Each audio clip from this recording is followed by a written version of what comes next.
في إطار مكافحة الجرائم الإلكترونية، أوقفت مصلحة البحث والتحري للدرك الوطني بير مراد رئيس بالجزائر بالتنسيق مع مصلحة الأمن الغذائي بقيادة الدرك الوطني شخص يبلغ من العمر 19 سنة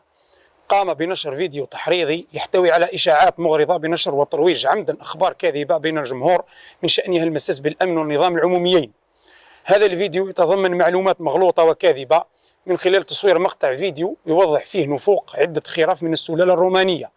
التي تم استيرادها مؤخرا من أجل توفير الكباش للمواطنين بمناسبة عيد الأضحى المبارك،